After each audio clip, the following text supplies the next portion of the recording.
लहजा।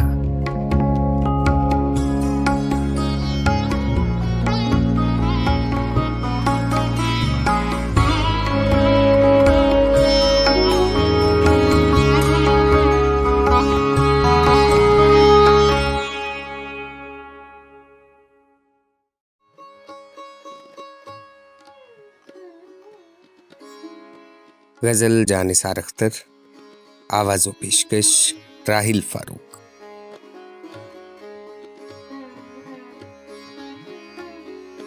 अशार मेरे यूं तो ज़माने के लिए हैं, कुछ शेर फ़कत उनको सुनाने के लिए हैं।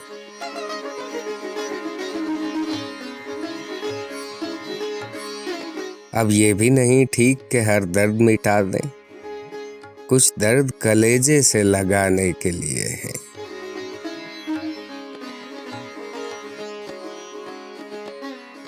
सोचो तो बड़ी चीज है तहजीब बदन की, वरना ये फकत आग बुझाने के लिए है।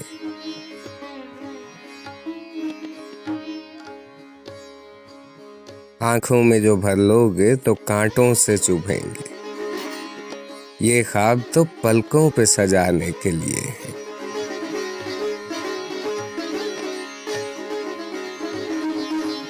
देखूं तेरे हाथों को तो लगता है तेरे हाथ मंदिर में फकत दीप जलाने के लिए है।